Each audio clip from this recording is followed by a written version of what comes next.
Grilo. Olá, Filipe, muito bom Olá, dia. bom dia. Já sabemos que é uma reforma laboral polémica que, por causa disso, também ficou fora do orçamento do Estado. Quais são os pontos onde ainda haverá alguma margem para negociação? Eu diria que é uma reforma necessária, e, portanto, ela tem que ser sempre face ao lado do Orçamento do Estado, porque senão iria meter muita política no meio desta reforma. É uma daquelas reformas de política estrutural, ou seja, que é preciso haver um entendimento estrutural por parte dos partidos, e depois até podemos analisar um pouco sobre isso. Mas em relação à flexibilidade, eu diria que a Ministra mostrou muito pouca flexibilidade. É certo que há ali um ponto nesta reforma que é bastante político, que é a questão do direito à greve e do alargamento dos serviços mínimos para o direito à greve. Aqui eu diria que é muito mais político do que económico, porque do ponto de vista económico não me parece assim tão tantas greves gerais que possam impactar seriamente a economia. Eu diria que é mais político porque, neste ponto, retira algum poder negocial a estes sindicatos de desromper o dia-a-dia dos portugueses. Mas já se percebeu que, portanto, do ponto de vista político, parece haver pouca margem para negociar e que esta greve será mesmo para avançar.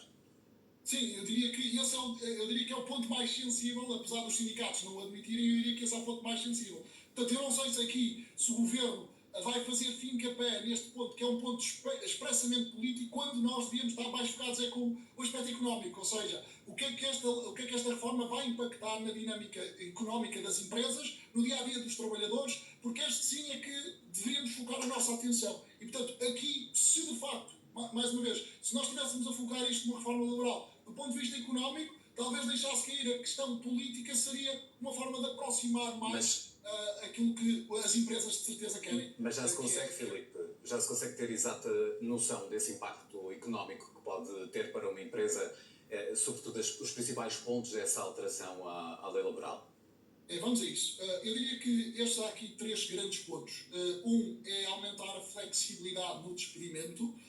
O outro é aumentar também a duração dos contratos a termo certo, ou seja, contratos a prazo. E depois outro é revogar a norma da questão do outsourcing que foi imposto pela ministra anterior. Portanto, vamos pegar nestes três pontos. Vamos, por exemplo, à questão do outsourcing. Eu diria que a questão do outsourcing é bastante importante, porque quando o governo António Costa impôs esta norma de impedir que as empresas pudessem contratar serviços de outsourcing após o despedimento das pessoas, o que está a fazer simplesmente é retirar flexibilidade à empresa.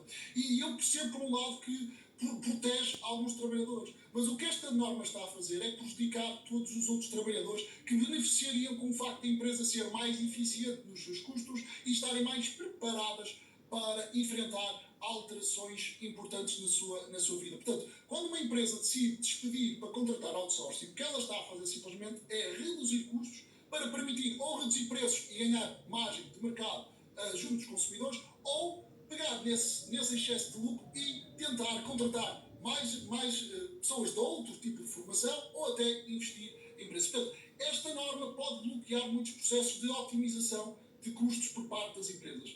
Outra questão, por exemplo, na questão da flexibilidade, é a questão do banco de horas individual. E aqui dou um exemplo muito claro. O que aconteceu agora com as tarifas de Donald Trump é um excelente exemplo de uma aplicação do banco de horas. Portanto, antes de as tarifas serem implementadas, muitos importadores americanos decidiram aumentar brutalmente as importações para não pagarem as tarifas. O que significa que houve um aumento brutal das encomendas por parte das empresas europeias e era preciso pôr pessoas a trabalhar mais horas para fazer face a essas encomendas, porque já sabíamos que quando introduzisse as tarifas, estas encomendas iam cair a pique. Portanto, são estes choques que exigem flexibilidade por parte das empresas que a própria lei portuguesa não permite, bloqueia. E, portanto, as empresas sentem-se um pouco mais constrangidas em responder com estes solavancos da atividade económica e, neste ponto de vista, a lei até pode desproteger o trabalhador. Porque se a empresa não consegue aproveitar este aumento das encomendas, vai ficar mais frágil quando as encomendas se reduzirem e depois terão dificuldades em manter-se neste mercado. Mas nessa lógica, Filipe, da otimização das empresas até com recurso ao outsourcing, não é aí que ganha força depois, por outro lado, o discurso dos trabalhadores e até das estruturas sindicais, quando se sentem desprotegidos por esses despedimentos e por essa contratação de forma diferente? Sim, sem dúvida. Portanto, o que nós estamos aqui a dizer é que esta lei vai desproteger o trabalhador. Por um Mas depois lado, como é que se garante aí o equilíbrio, se não há margem para negociação aparente? Pois, a questão é o outro lado. O que é que as empresas ganham e quem é que acabam por proteger? Ou seja, quando a empresa consegue fazer esta transição, ganha margem para contratar novos trabalhadores, ganha margem para remunerar melhor os trabalhadores que ficam lá com outras funções. Portanto, às vezes, o que nós não pensamos é os efeitos que estas leis provocam. O facto de as empresas não conseguirem mudar o seu chip não nos permite ganhar mais produtividade, não nos permite serem mais competitivas e o que nós podemos estar a fazer com estas leis é corromper a produtividade portuguesa, corromper a competitividade portuguesa e, ao longo prazo, corromper o crescimento económico português. Porque quanto mais a economia crescer, mais vai contratar e aí os trabalhadores ficarão mais protegidos. Fica deixada essa importante análise numa altura em que parece existir esse braço de ferro a propósito da reforma laboral. Filipe Grilo, obrigado. Boa terça-feira. Obrigado.